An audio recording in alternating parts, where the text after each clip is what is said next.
একটা অর্গান যে at least 72 to 80 bits মানে কন্ট্রাকশনস পার মিনিট হচ্ছে, সেটাকে কিভাবে কন্ট্রোল, মানে তার উপরে কি করে হাত চালানো যায়? স্যার, এটা নিয়ে আমার একটা জোক মনে পড়ে, যেটা একবার আমাদের স্যারই এটা বলেছিলেন যে একটা লেম্যান একজন ডাক্তারকে জিজ্ঞেস করেন, যিনি টায়ার চেঞ্জ করছে, সে তো টায়ার চেঞ্জ করছে আর ডাক্তারও তো হার্টে অপারেশন করছে, হোয়াট ইজ দ্য ডিফারেন্স? তো ডিফারেন্স এটাই বলে যে টায়ার চেঞ্জ করছে তাকে কোনোদিন বলবে রানিং কারে টায়ার চেঞ্জ করতে। তো বেসিক্যালি জিনিসটা কি, it is all of it is a matter of training. Open heart করে বাইপাস করলে কি তার রিকভারিটা কীরকম হতে পারে? সেটা কি মানে স্টেন্টিংয়ে যেমন খুব ইজি রিকভারি, মানে দুদিন বাদেই মানুষ অফিস চলে যেতে পারে এরকম, কিন্তু এটার ক্ষেত্রে রিকভারিটা কি স্লো? সেই রিকভারির কি কমপ্লিকেশন কিছু আছে? এই যে আমরা অনেক সময় পেপারে পড়ি যে স্কুলে হঠাৎ করে একটা বাচ্চা মারা গেল, কিংবা মাঠে খেলতে গিয়ে, ফুটবল খেলতে গিয়ে বা ক্রিকেট খেলতে গিয়ে খুব কম বয়সে একজন মারা যাচ্ছে, সেগুলোর ক্ষেত্রে কি আনডায়াগনোজড এরকম ফুটো থাকতে পারে? কার্ডিয়াক সার্জারির ক্ষেত্রে মর্টালিটি রেট কীরকম? If you don't mind, I would ask for one more point. The sex life.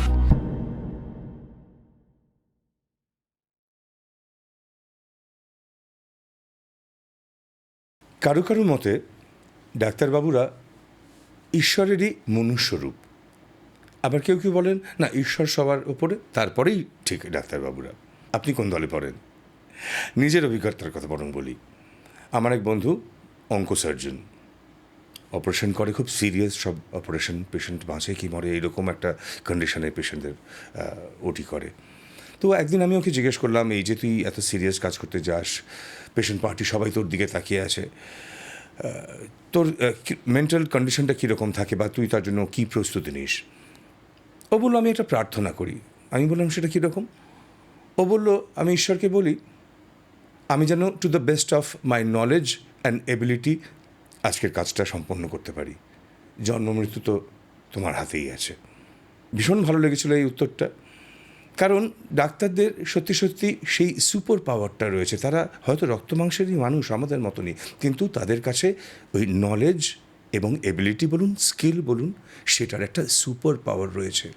সেই জন্যেই তারা জন্ম আর মৃত্যুর মাঝখানে যে থিন লাইনটা রয়েছে, সেখানে দাঁড়িয়ে তারা প্রোটেক্ট করতে পারেন পেশেন্টকে, কখনো দিতে পারেন নতুন জন্ম। এমন সব ডাক্তারদের নিয়েই আমাদের এই সেশন।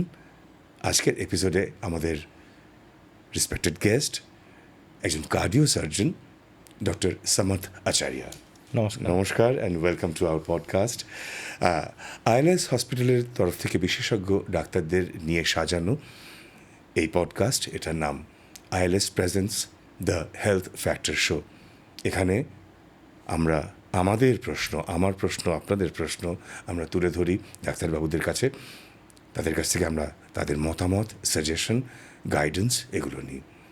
আমরা সিরিয়াস আলোচনায় ঢুকবো, কারণ আজকের ডাক্তারবাবু উনি একজন কার্ডিয়াক সার্জন এবং ফার্স্ট মানে স্ট্যাটিস্টিক্যাল পারপাস ওনার ডিগ্রিগুলো একটু মেনশন করে যাই। He is a cardiothoracic and ভাস্কিউলার surgeon, MBBS Bankura college, Bankura medical college থেকে, ডিএনবি। এছাড়াও ফেলোশিপ রয়েছে ওনার বিভিন্ন সাবজেক্টে, তার মধ্যে কার্ডিয়াক ক্রিটিক্যাল কেয়ার রয়েছে, কার্ডিও ডায়াবেটিস রয়েছে, ইকোকার্ডিওগ্রাফি রয়েছে এবং এক্সট্রা কর্পোরিয়াল মেমব্রেন অক্সিজেশন মানে ECMO, এই সমস্ত ব্যাপারে ওনার ফেলোশিপ রয়েছে।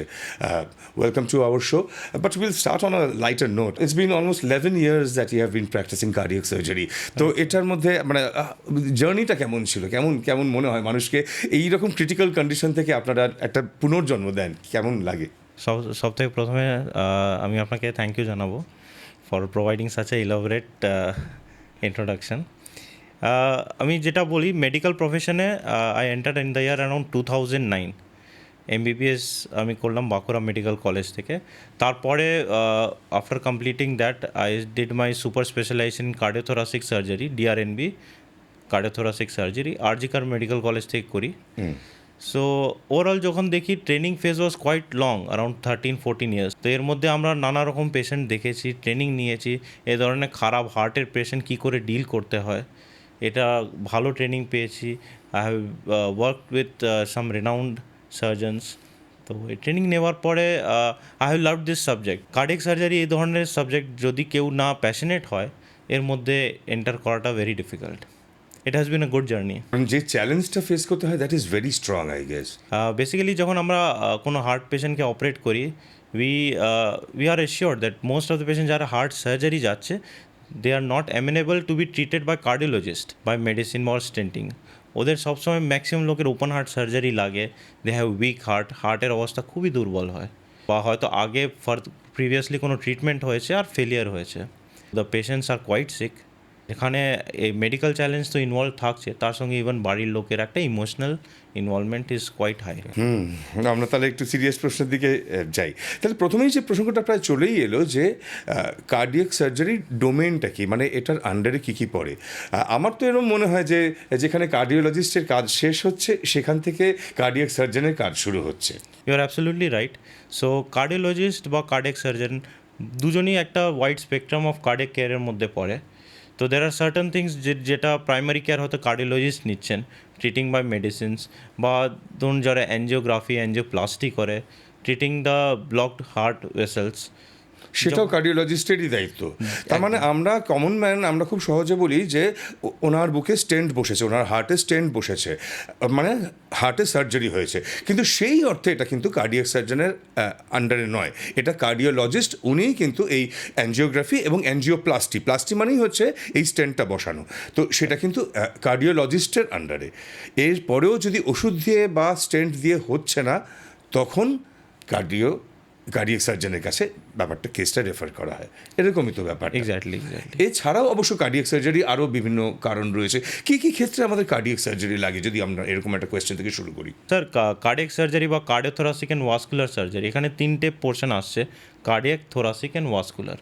Cardiac deals with all sorts of heart surgery, মানে মেবি করোনারি আর্টারি ব্লকেজ এর জন্য, বা ধরুন হার্ট ভালভ ড্যামেজ হয়েছে, or there is weak heart due to any other reasons, maybe হার্টে একটা কনজেনিটাল হোল আছে, হোল ইন দ্য হার্ট, আবার নানা রকম আরও হার্টের কমপ্লিকেশনস হয়, ইভেন হার্ট টিউমার।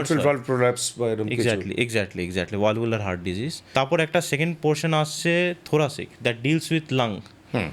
যদি লাং ক্যান্সার আছে বা লাং ইনফেকশন আছে, sometimes some bad lung infection even require surgery.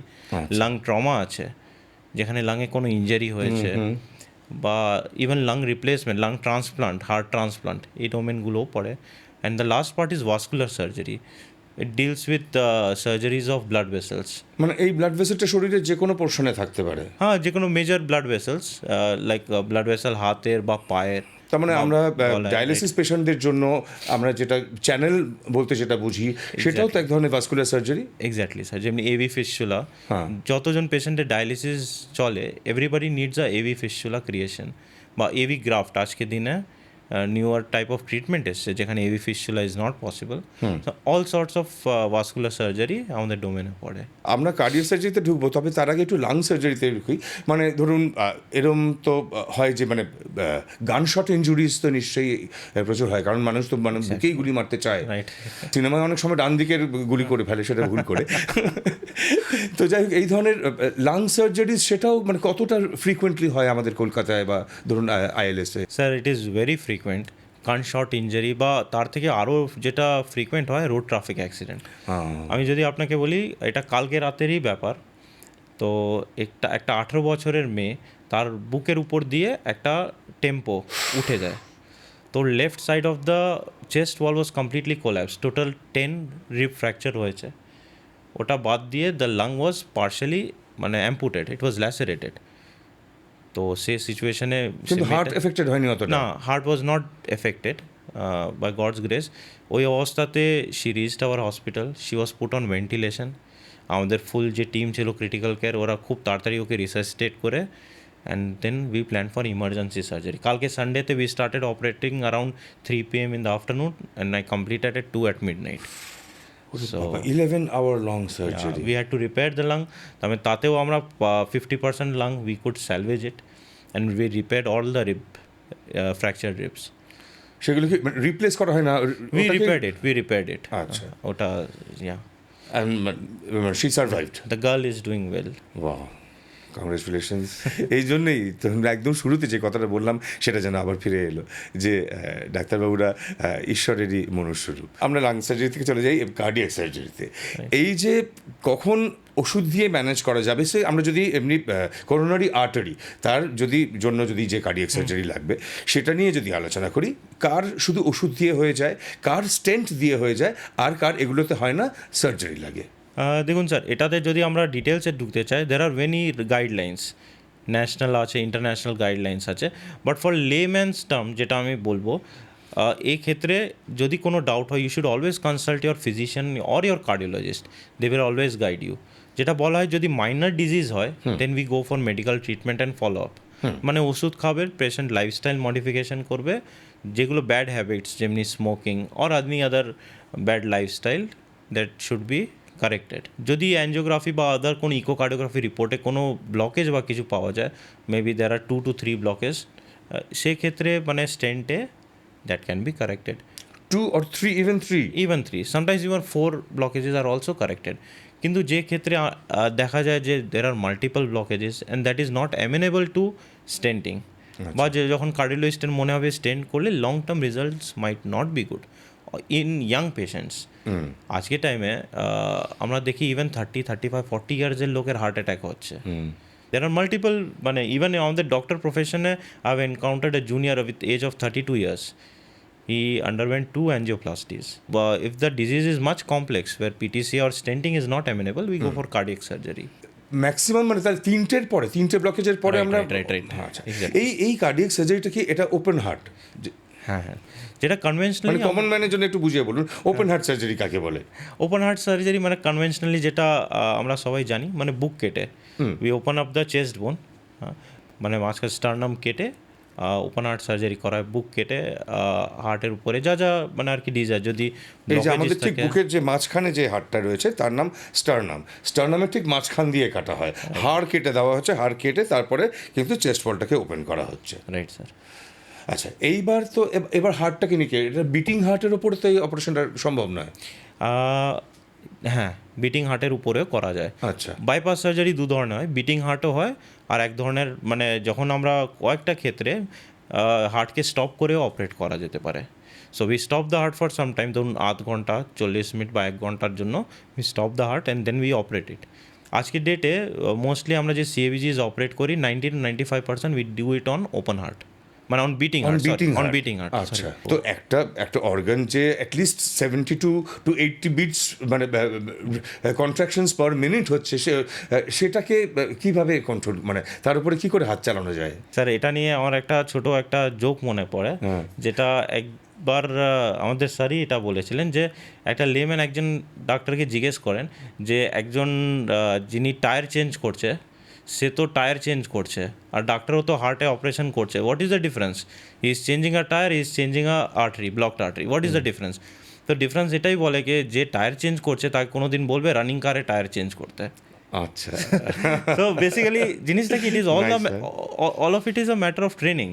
আমরা যখন ট্রেনিং করি, মানে it is in our curriculum, we learn to face this challenges. Definitely এটা চ্যালেঞ্জিং প্রসেস আছে, but with prolong training of 5 to 6 years we master it. তাহলে এখন 90% beating হার্টের উপরই হচ্ছে মোস্টলি স্যার। আর কোন ক্ষেত্রে হার্টটাকে স্টপ করতে হচ্ছে? যখন স্যার মানে 10%টা মানে মোস্টলি ভালভুলার হার্ট ডিজিজ, যেখানে আমরা ভালভ রিপ্লেস করি, because we have to open up the heart. হ্যাঁ, তো সেক্ষেত্রে we stop the heart and to the needful, তারপর আমরা আবার রিস্টার্ট করি। আর বাইপাস অপারেশন মানেটা কি একটু বলে দিন। স্যার, বাইপাস অপারেশন বেসিক্যালি হলো আমরা হার্টে যে আর্টারিজগুলো ব্লকড হয়ে গেছি ওর উপরে আমরা নতুন আর্টারিজ লাগাই। সে নতুন আর্টারি আমরা চেস্ট ওয়াল থেকে নিতে পারি, হাত থেকে নিতে পারি, পা থেকে নিতে পারি। সো শরীরের অন্য জায়গা থেকে ভেইন বা আর্টারি আমরা পিক আপ করে ওই হার্টের মধ্যে প্লেস করি। তার মানে এটা যদি হার্টের একটা আর্টারি হয়, Right. ব্লকটা যদি এরম জায়গায় হয়, তাহলে বাইপাস মানে কি এখান থেকে এইটাকে কানেক্ট করে দেওয়া? এক্স্যাক্টলি সেটা একটা পায়ের থেকে ভেন নিয়ে এখান থেকে এই অবধি কানেক্ট করে দেওয়া হবে। এক্স্যাক্টলি এটাই হচ্ছে বাইপাস। একদম। আচ্ছা, তাহলে পরবর্তীকালে ব্লাড কি এখান দিয়েও যাবে? মোস্টলি স্যার যেটা হয়, যখন আমরা বাইপাস করছি আমাদের ধরে নিতে হবে যেখানে ব্লকেজ আছে তার beyond hardly 10 to maybe 15 or sometimes even 5% blood is going. তো বেসিক্যালি ওটা that will stop with time. That is the reason patient bypass undergo করছে। তো আমরা বাইপাস সার্জারি পরে যে নিউ গ্রাফট বসাই ওটা দিয়েই ব্লাড ফ্লো হয় মোস্টলি। যে পেশেন্টের ধরে আমরা বাইপাস করছি আমরা ধরে রাখতে হবে that there is literally no blood flow. আচ্ছা, তখন সেটা বাইপাস করে এই ওপেন হার্ট করে বাইপাস করলে কি তার রিকভারিটা কীরকম হতে পারে? সেটা কি মানে স্টেন্টিংয়ে যেমন খুব ইজি রিকভারি, মানে ফ্রম মানে দুদিন বাদেই মানুষ অফিস চলে যেতে পারে এরকম, কিন্তু এটার ক্ষেত্রে রিকভারিটা কি স্লো? সেই রিকভারির কি কমপ্লিকেশন কিছু আছে? স্যার এটা একটা খুব বড় ধরনের একটা মিথ রয়েছে বা মানুষের মধ্যে ভয় রয়েছে কি বুক কেটে অপারেশন করতে হবে, ডাক্তারবাবু বুক কেটে ফেলবেন। তো এটা ডেফিনেটলি আগের টাইমে লোকের এটা নিয়ে প্রচণ্ড ভয় ছিল যে একটা বুক কেটে অপারেশন হলো মানে মোটামুটি 1-2 মাস শুয়ে থাকতে হবে। Things have change drastically recent টাইমসে। যেটা আমরা ফলো করি that is fast track surgery. যেরকম আপনি বললেন যে স্টেন্টিং করলে 2-3 দিনের মাথায় মানুষ বাড়ি চলে যাচ্ছে। You will be amazed to know that when we operate patients for open heart surgery, maximum of the patient we mobilize them on day 1. অপারেশনে 12 থেকে 18 ঘন্টার মধ্যে patient will be walking. Within 2 days he will be fit to go home. 80-90% patients আমরা 3 days-এ discharge করি। Definitely কিছু কিছু লাইফস্টাইলে restrictions থাকে ইনিশিয়ালি, বাট ওই ফেজটা আস্তে আস্তে we are always trying to bring it down. তো মানুষ যেমনি 7 to 8 days-এর মধ্যে হি will be walking around at home, নিজের কাজকর্ম করতে পারেন। He can start doing his office work in like 20 days and he can return back to fully normal life in 2 to 3 months। এই কথাগুলো নিশ্চয়ই মন দিয়ে শুনছেন, কারণ আজকের এই আলোচনার থিম যদি বলি তাহলে আমরা কিন্তু সেই জায়গাটাতেই থাকতে চাই। Should be still fear the knife, মানে আমরা কি এখনও ছুরি কাছিকে ভয় পাবো? কারণ ওই বুক কেটে অপারেশন করা হবে শুনলেই বুকটা ধরাস করে ওঠে। কেউ কেউ ভয় পেয়ে যায়, কেউ কেউ পিছিয়ে আসে, কেউ কেউ বলে না 2 মাস বাদে করব, কেউ কেউ বলে করবই না। কিন্তু এইভাবে যে টেকনোলজি এগিয়ে চলেছে এবং ডাক্তারবাবুরা সেই ফ্যাসিলিটিগুলো, যে ইন্টারন্যাশনাল ফ্যাসিলিটিগুলো আমাদের কলকাতার বুকে বসে দিতে পারছেন, সেইগুলো কিন্তু আপনাদের জানা উচিত। তাই আমরা কি এখনও ছুরি কাছিকে ভয় পাবো? এই আলোচনার মাধ্যমেই তার সলিউশনটা আমরা খুঁজে বার করার চেষ্টা করছি। কার্ডিয়াক সার্জারির ক্ষেত্রে মর্টালিটি রেট কীরকম? 100 পেশেন্টের মধ্যে কজনের ডেথ হতে পারে? স্যার যদি আমরা গ্লোবাল সেন্সাস দেখি on an average 1-2% mortality risk থাকে, but it varies from person to person. ধরুন একটা লোক তার আমি জাস্ট গুগল করেছিলাম 1-4% পুরো জোনটাকে দিয়ে 1-4% দেখাচ্ছে। 4%-এর বেশি মানে কোনো ক্ষেত্রেই নয় এরকম। স্যার যেটা রিসেন্ট ACC/AHA গাইডলাইন্স যেটা আমরা ফলো করি তার অনুযায়ী for doing a coronary artery bypass surgery, যেটা ইলেকটিভ কেস যখন আমরা করি, দ্য মর্টালিটি রিস্ক ইজ 1.6%। আচ্ছা, কিন্তু স্যার যেরকম বলবো এটা টাইম উইথ পেশেন্ট এটা ডিফার করে। কয়েকটা patient someone who is heavily diabetic বা এমন কোনো পেশেন্ট যার 2-3 বার হার্ট অ্যাটাক হয়ে গেছে, where the heart is very weak, 20 বা 25% বা ইভেন 15% পারফর্মিং হার্ট, মানে ইজেকশন ফ্র্যাকশন। তো সেক্ষেত্রে definitely life risk is much more. Ejection fraction প্রসঙ্গে আপনাদের বলে রাখি, সেটা হচ্ছে যে এই যে হার্টটা পাম্প করছে সে কতটা দক্ষতার সাথে রক্তটা সারা শরীরে পৌঁছতে পারছে। সো এইটাকে বলা হয় ইজেকশন ফ্র্যাকশন। সেটা নর্মাল ভ্যালু অ্যারাউন্ড 65-70। এক্স্যাক্টলি। আর সেটা কত তলায় এলে সেটাকে অ্যাট রিস্ক বলা যেতে পারে? এনিওয়ে যখন ওটা 15 নিচে গেলে আমরা বলি যে মডারেট ডিসফাংশন আছে। আচ্ছা। And anything below 30 is severe dysfunction. আচ্ছা। তো যে পেশেন্টদের এরকম লো ইজেকশন ফ্র্যাকশন হয় তাদের ক্ষেত্রে ডেফিনেটলি একটু রিস্ক বেশি। তার মানে আমরা পেলাম ডায়াবেটিক, 2 নম্বর পেলাম low ejection fraction. Right. Ejection fraction echocardio করি সাধারণত বুঝতে পারা যায়। আর কি এরকম যাদের ধরুন স্যার প্রিভিয়াস মাল্টিপল ইভেন্টস হয়েছে, হার্ট অ্যাটাক হয়েছে বা প্রিভিয়াস সার্জারি হয়েছে, রাইট স্যার, সেক্ষেত্রে রিস্ক ইজ মোর। আদারওয়াইজ অতটা চিন্তার কিছু নেই, অতটা টেনশনের কিছু নেই। এখন বিজ্ঞানও অনেক দূর এগিয়ে গেছে এবং ওনারাও যেরকমভাবে ট্রেনিং নিয়ে এসেছেন, তো সেটা আমাদের প্রত্যেকের কাছেই অত্যন্ত আশাব্যঞ্জক। পোস্ট হার্ট সার্জারি আপনি বললেন যে এখন অনেক তাড়াতাড়ি মোবিলাইজ করা হয় পেশেন্টকে, হাঁটানো হয়, বাড়িও তাড়াতাড়ি ছেড়ে দেওয়া হয়, কিন্তু তার পরবর্তী জীবনটা কি সেম থাকে? তার আগের জীবনটা যেমন ছিল তেমনই থাকে? মানে তার বোনের বাড়ি 3 তলার ফ্ল্যাট, সে কি 3 তলা হেঁটে উঠতে পারবে? একটা জিনিস যেটা আমাদের সবাইকে বুঝতে হবে, যখন আমরা কোনো ডাক্তারের কাছে চিকিৎসাতে যাই, যদি ধরুন আমরা মেডিসিনের ট্রিটমেন্ট নিচ্ছি বা আদার কোনো ইন্টারভেনশন হচ্ছে বা সার্জারি হচ্ছে, the main aim of any treatment should be improvement of quality of life. ধরুন আমি আজকে একটা ট্রিটমেন্ট নিলাম, কিন্তু তারপর সেই ট্রিটমেন্ট নেওয়ার জন্য আমি শুধু বাড়িতে বসে আছি, আর কিছুই লাভ হচ্ছে না, তো that won't help. Similarly the intention of doing a cardiac surgery is that after operating the patient যেন নিজের নর্মাল লাইফস্টাইলে ফিরে যেতে পারে, or his quality of life should be better then his pre operative status. মানে operation করার আগে যে পরিস্থিতিতে ছিল উনি তার থেকে অনেক বেটার কন্ডিশনে যেন যায়। এই ধরুন একটা সোশ্যাল লাইফ পেশেন্টের থাকবে, উনি বাইরে যাবেন, অফিস যাবেন, পার্সোনাল ইভেন্টস অ্যাটেন্ড করতে পারবেন, বাড়িতে ছোট বাচ্চা আছে খেলতে পারবেন, একটু জগিং যেতে পারবেন, ঘুরতে যেতে পারবেন, সুইমিং করতে পারবেন, তো definitely everything can be done. If you don't mind, I would ask for one more point. The sex life. Even that is normal. What we say that these activities can be resumed in normal fashion maybe after 2 months after surgery, because by then maximum জিনিস will be fine. তার মানে quality of life যেটাকে ওনারা বলেন যে যেমন অপারেশনের আগে যেমন জীবনযাত্রা ছিল, অপারেশনের পরবর্তীকালেও জীবনযাত্রা সেইখানেই ফিরে আসবে, খুব বেশি হলে 2 মাস সময় লাগতে পারে। সে শুধু সেখানে না স্যার, তার থেকে আরও বেটার হবে, তার থেকে আরও বেটার হবে। তার আগে ন্যাচারালি অসুখের জন্য তো কিছু রেস্ট্রিকশনস এসেই গিয়েছিল। ওকে, ঠিক আছে, আমরা আস্তে আস্তে টি ব্রেকের দিকে যাচ্ছি। টি ব্রেকের আগে ওই টি ব্রেকটা তো হালকা মেজাজের, তো সেরকম মেজাজে একটা প্রশ্ন করি যে পেশেন্টের ওটি হবে রাইট স্যার, তার কাছ থেকে বা তার বাড়ির লোকের কাছ থেকে what is the commonest question that you face? যেটা সবাই জানতে চায়, ডাক্তারবাবু কোনো রিস্ক তো নেই? ডেফিনেটলি সবাই ডক্টরের মুখ থেকে একটা পজিটিভ কথা শুনতে চায়, আর আমারও খুব ভালো লাগবে কাউকে বলতে কোনো পজিটিভ কথা, যেটা শুনে ওরা খুব খুশি হবে।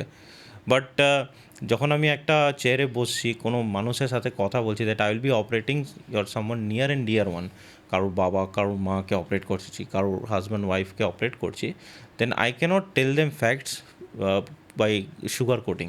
আমাকে ফ্যাক্ট কথাগুলো বলতে হবে। Definitely there is risk, but considering the risk, উনি যদি আমার উপরে ভরসা করে ট্রিটমেন্ট করান, আই গিভ মাই 200% যে আমি ওনাকে সুস্থ করে বাড়ি পাঠাই। হ্যাঁ, ডেফিনেটলি রিস্ক আছে, risk will be theirs, patient is theirs, but মানে care will be mind.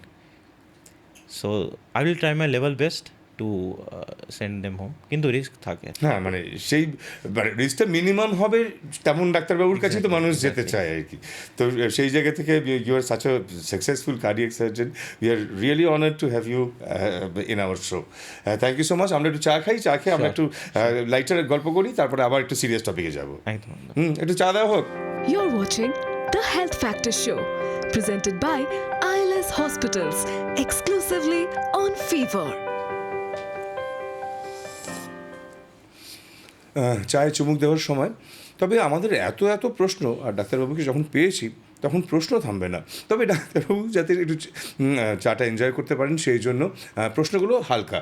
This is basically যে মিথ ভার্সেস ফ্যাক্টস। ওকে, আমাদের অনেক ভুল বিশ্বাস থাকে, ভুল ধারণা থাকে। সো কোনটা মিথ আর কোনটা ফ্যাক্ট, আপনি ইয়েস নোতেও আনসার দিতে পারেন, অনেকগুলো প্রায় আলোচনা হয়েও গেছে। আর কোনোটা যদি আপনি অ্যাডিশনাল কিছু বলতে চান, you are most welcome. So myth versus facts. সার্জারির পর কি আমি আমার নাতিকে কোলে নিতে পারবো? Yes, definitely. আমি কি আবার ভারী জিনিস তুলতে পারবো? হ্যাঁ, একটা টাইম লাগে, অ্যারাউন্ড 2-3 মান্থসের পরে করতে পারবেন। আমরা এগুলো অলরেডি কিছুটা আলোচনা করে এসেছি। স্ট্রেস নিলে কি আবার হার্ট অ্যাটাক হওয়ার ভয় থাকবে? অপারেশনের পর রিস্ক একটু কমে যায়, definitely heart will be stronger, কিন্তু তাতেও আমরা অ্যাডভাইস করি অ্যাভয়েড রিস্ক।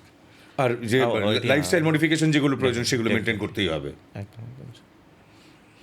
আমার বুকে কি খুব বড় আর চোখে পড়ার মতো দাগ থেকে যাবে? না, ওটা সবসময় হয় না।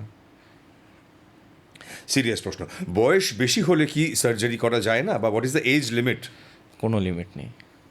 কোনো লিমিট নেই, মানে ইভেন 70+ জেন্টলম্যান ক্যান। 70 তো অনেক ইয়াং এজ বললেন আপনি, are you are operating even 80, 85, 90, 92 years. Oh my God! দেখুন, একটা মানুষ যদি বসে বসে বুকে ব্যথা পাচ্ছে, হাঁপাচ্ছে, তাকে তো কোনোদিন ওই সেরম ফেলে রাখা যাবে না। সো যদি এরম পেশেন্ট আসে, even we are operating at the age of 85, 90 years. Heart খুব উইক হলেও কি সার্জারি করা সম্ভব? হ্যাঁ, ডেফিনেটলি রিস্ক একটু বেশি থাকে, রিস্ক থাকলেও যেমন বললেন। With proper preparations things can be ডান। অপারেশনের পর কি আমার সারা জীবন ওষুধ খেতে হবে? কিছু কিছু মেডিসিন খেতে হয়, বাট নট অনেকগুলো, ধরুন 2-3টে মেডিসিন ডেফিনেটলি খেতে হয় স্যার। মানে কোলেস্ট্রল ইত্যাদিগুলো কন্ট্রোল করার জন্য ব্লাড থিনার্স খেতে হ্যাঁ, হয়, blood thinners। কোলেস্ট্রলের ওষুধ এগুলো। ওপেন হার্ট সার্জারির পর কি ফ্লাইটে চড়া যাবে? Very pertinent question. Long distance travel করা সম্ভব? হ্যাঁ একদম। যারা স্পেশালি যারা ঘুরতে পছন্দ করে, আমাদের বাঙালিরা অনেকজনের এটা কমন কোয়েশ্চেন, কি ঘুরতে যেতে পারবো? তা আমরা বলি হ্যাঁ ডেফিনেটলি পাহাড়ে পাহাড়ে হ্যাঁ হ্যাঁ হ্যাঁ হ্যাঁ, যেখানে একটু অক্সিজেন লেভেল কম, কোনো অসুবিধা হবে না? সব কিছু করতে পারবে। Fantastic. Last question of this series, অপারেশনের পর কি স্বাভাবিক দাম্পত্য জীবনে ফিরে যাওয়া সম্ভব? আমি প্রশ্নটা করে ফেলেছি, উনি উত্তরও দিয়ে দিয়েছেন। ওকে, আমরা চলে আসি একটা খুব ইম্পর্টেন্ট টপিকে, কারণ আইএলএস হসপিটালের তরফ থেকে আজকাল 3-inch সার্জারি, এটা নিয়ে বেশ কিছু কথা বলা হয়েছে। সো এই 3-inch সার্জারি কি? এটা কি মানে নতুন কোনো টেকনিক, নতুন কোনো ইনোভেশন? ও মানে এটা কি ওপেন হার্টই? এটা যদি আমাদের বলেন। এটা 3-inch কাট সার্জারি যেটা হয়েছে, এটা basically it is A type of minimal invasive cardiac surgery আচ্ছা। বা কি হোল সার্জারি যেটা বলা হয়। ওকে, মানে পুরো বুক না কেটে বুকের সাইডে একটা ছোট কাট, যেটা প্রেফারেবলি 3-3.5 ইঞ্চির একটা কাট হয়, তার মাধ্যমে ওপেন হার্ট সার্জারি করা হচ্ছে। আচ্ছা। এটাও এক ধরনের ওপেন হার্ট সার্জারি। এটাতে আমরা বাইপাস সার্জারি, ওয়াল রিপ্লেসমেন্ট বা ইভেন হার্টের কোনো ছেঁদা বা হোল থাকলে সেগুলো আমরা রিপেয়ার করছি। তো এটা ডেফিনেটলি যেহেতু কাট ছোটো থাকে, পেশেন্টরা খুব তাড়াতাড়ি রিকভারি হয়, অপারেশনের পরে ব্যথা কম হয়, ইভেন স্কার কম হয়, কসমেটিক ভ্যালুও আছে। এটা কি মানে তাহলে স্টার্নাম কেটে হয় না? না, তাহলে সাইডে? হ্যাঁ সাইডে কেটে। আচ্ছা, বাঁদিকে তার মানে তখন কি রিব কাটতে হয়? রিবও কাটা হয় না, রিবের মাঝখানে মাসল কেটে করা হয়, আচ্ছা। তারপর আমরা সেটা রিপেয়ার করে দিই। তো সেটা কসমেটিক্যালি অনেক বেটার হয়, আর কাটটাও অনেক ছোট হয়, নর্মাল কাট থেকে প্রায় হাফ থেকেও কম বললে চলে। তাহলে এটা মানে ইউজুয়াল এতদিনের যা ওপেন হার্ট সার্জারি ছিল তার থেকে এই কি হোল সার্জারি বেনিফিটস কি কি? স্যার যদি আপনি জিজ্ঞেস করেন সার্জিক্যালি কোনো খুব একটা ডিফারেন্স পড়ে না, সার্জারি দুটো ক্ষেত্রেই সেম হয়। যে কাটের সাইজটা ছোট, হ্যাঁ পেশেন্টের অপারেশনের পরে যে ব্যথা হবে সেটা একটু কম হবে, পেশেন্ট খুব তাড়াতাড়ি হাঁটা শুরু করবে, রিকভারি আর একটু তাড়াতাড়ি হতে পারে। যেমনি আপনি আগের সেগমেন্ট আমাকে জিজ্ঞেস করলেন যে ধরুন হেভি অ্যাক্টিভিটিস কখন করতে পারে, তো আমি সেক্ষেত্রে আপনাকে বললাম নর্মাল সার্জারি হলে 2.5-3 months টাইম লাগে, কিন্তু কি হোল সার্জারি করলে হেভি অ্যাক্টিভিটিসে 3 weeks-এ ফিরে যেতে পারে। আচ্ছা। ইভেন যেটা মানে জিম করা বা হেভি ওয়েট লিফটিং 3 weeks-এ রিজিউম করতে পারে যদি কি হোল সার্জারি হয়। তো এই বেনিফিট ডেফিনেটলি আছে, নর্মাল লাইফস্টাইলে খুব তাড়াতাড়ি ফিরতে পারে। ঠিক আছে, আমরা এক্সপেন্সের কথায় যাব, তবে তার আগে এই হার্টের ফুটো, এই কথাটা আপনি দুবার বললেন, এই হার্টের ফুটোটা ব্যাপারটা কি? এটা কাদের হয় বা তার ট্রিটমেন্ট কি? এটা কি মানে কম বয়সেই হয় না বড় বয়সেও হতে পারে?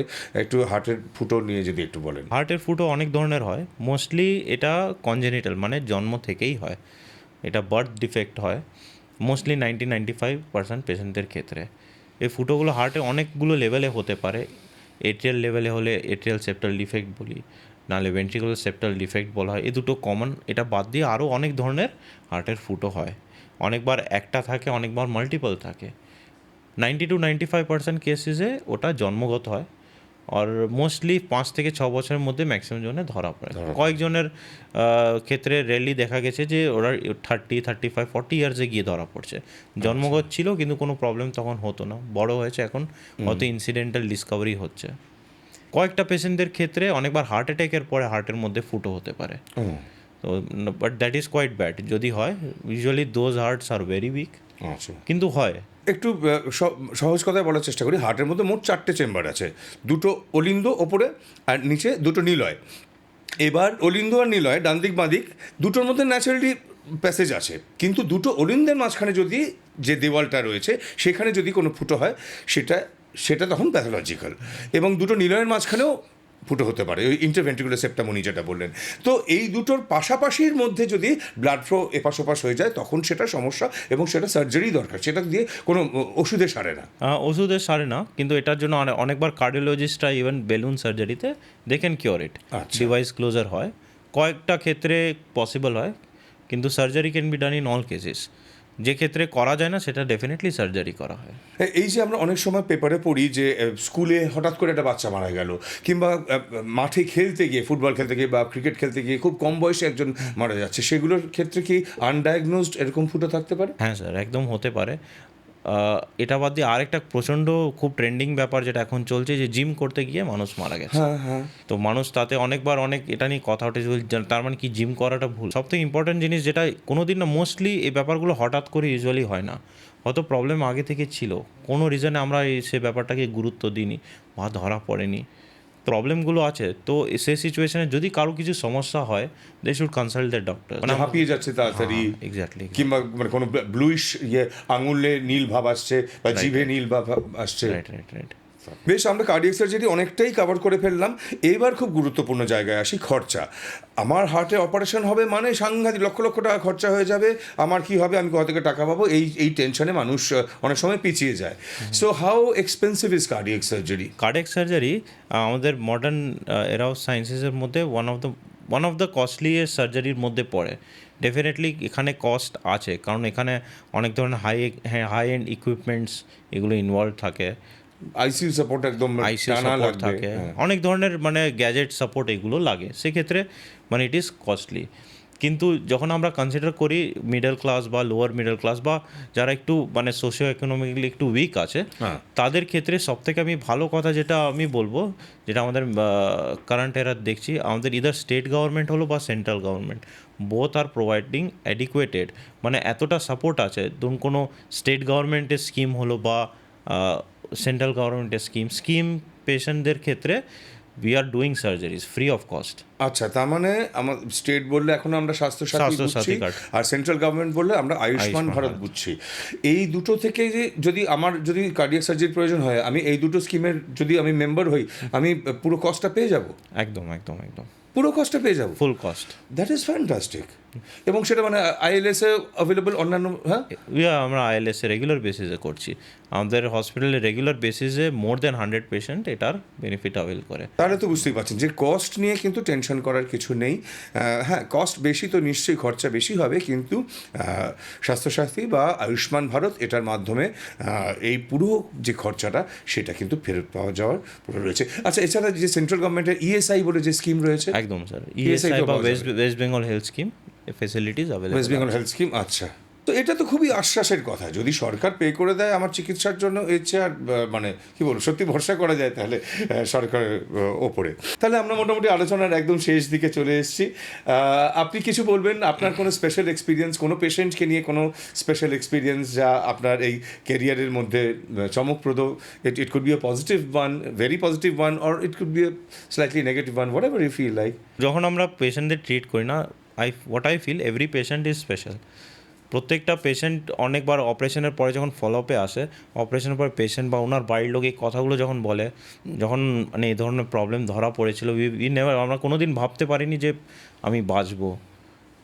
এবার আমি ভালো হয়েছি, সব কাজকর্ম রেগুলার কাজকর্ম করছি, আমার ছেলেমেয়েরা স্কুল কমপ্লিট করেছে, পড়াশোনা করেছে, ছেলে জব জয়েন করেছে।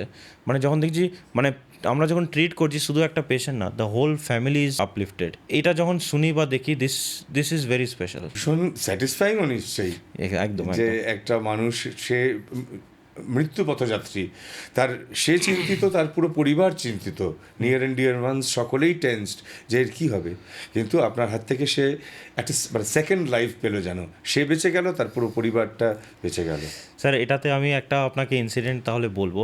লাস্ট মান্থের কথা আছে, একটা 40 বছরের একজন টোটো ড্রাইভার, বেসিক্যালি টোটো চালায়। তো উনি কলকাতা থেকে একটু দূরে একটা স্মল টাউনে উনি থাকেন। ওনার হঠাৎ করে একটা হার্ট অ্যাটাক হয়। উনি আপনার বাড়ির কাছে কোনো একটা হসপিটালে যান, ওখানে অ্যাঞ্জিওগ্রাফি করে ডাক্তারবাবু ওখানে স্টেন্ট করার চেষ্টা করে, তো স্টেন্ট করা যায়নি। হার্টের শিরার অবস্থা এতটাই খারাপ ছিল, আর স্টেন্ট করা যায়নি। আর স্টেন্টের চেষ্টা করতে গেলে পেশেন্ট অলমোস্ট 2 বার হার্ট বন্ধ হয়ে গেছিলো। তো ওরা সে পরিস্থিতিতে ওনাকে কোনোভাবে ভেন্টিলেশনে দিয়ে আমাদের হসপিটালে পাঠায়। সেই মানে ওই টেবিল থেকেই, ওই টেবল থেকে হ্যাঁ। ও ভেন্টিলেশনে অবস্থা আমাদের ইমার্জেন্সিতে আসে। পেশেন্টের আন্ডার মানে আমাদের যেটা স্টেট গভর্নমেন্ট স্কিমে, under that scheme we took the patient, 1 ঘন্টার মধ্যে we took him to the operation table. আমরা অপারেট করেছি, পেশেন্ট নিজের পায়ে হেঁটে 4 দিনের মাথায় বাড়ি গেছে। ও ফ্যান্টাস্টিক। আর আজকে অপারেশনের 2-2.5 মাস হলো উনি আবার টোটো চালানো শুরু করেছে, and he is doing everything. তো খুব খুশি। যখন লাস্ট আমাকে দেখাতে আসে, তখন ওদের ওনার মিসেস ওখানে বাজারে আম টাম বিক্রি করে, সেটা উনি নিয়ে এসেছিলেন আমার জন্য। তো দিস ইজ মাই অ্যাচিভমেন্ট, যেটা তাহলে আমি ফিল করি। মানে একজন মানে কমন হিউম্যান বিইং এর চেয়ে আপনার স্যাটিসফ্যাকশন লেভেল তো নিশ্চয়ই অনেক অনেক ওপরে, যে একদম। হ্যাঁ জীবনে আমি সত্যি কাজের কাজ কিছু করলাম যাতে শুধু আমার উপকার হলো এমন নয়, আরও এত মানুষের উপকার হলো। হ্যাঁ, যখন এই কথাগুলো ইভেন আমি বাড়িতে যখন শেয়ার করি, তখন আমার মা বাবা বা wife they are also very proud. না ঠিক আছে, যে এতক্ষণ বাড়িতে থাকে না, বাইরে কিছু কাজের কাজ করছে। আপনার সাথে কথা বলে খুবই ভালো লাগলো। মানে apart from being a wonderful and successful doctor, you are such a lovely human being. তো আপনার পার্সোনাল কিছু একটু খবর জানতে ইচ্ছে করছে, মানে খুব খুব বেশি পার্সোনাল নয়। ছোটোবেলায় ইঞ্জেকশন নিতে ভয় পেতেন? একটু একটু তো তখন ভয় লাগতোই। বন্ধুরা আড্ডার মধ্যে হেলথ অ্যাডভাইস চায়? হ্যাঁ বাপরে, ওটাই এখন মেন থাকে, একদম সবাই চায়। তাতে বোর হয়ে যায় না? মানে আড্ডা তো একটা রিল্যাক্সেশন জোন, সেখানে আবার যদি কাজের কথা হয়। ঠিক আছে, কিছু করা যাবে না, বন্ধু তো ফেস করতেই হবে এগুলো। ডক্টরদের ফেভারিট পেশেন্ট কে? যারা প্রশ্ন করে না যারা চুপচাপ সব শুনে চলে? এটা নিয়ে আমি যেটা বলবো, ফেভারিট পেশেন্ট তারা হয় যারা কথা শুনে। কন্টেম্পোরারি আমি যদি দেখি, আমার বাড়িতে আমার মা এখন আমার কথা শুনে ওষুধ খায়, আচ্ছা। তো ঠিক আছে। যদি জিজ্ঞেস করেন বাজে পেশেন্টকে, সেটা আমি বলবো আমার ওয়াইফ, যেমনি ও কোনো ওষুধ খায় না, শি ইজ অলসো ডক্টর, কিন্তু কিছু প্রবলেম হলে সি উইল আস্ক মি, বা নিজেও জানে যে ওষুধ খায়, কিন্তু ওষুধ খাবে না। খাবে না? না, খাবে না।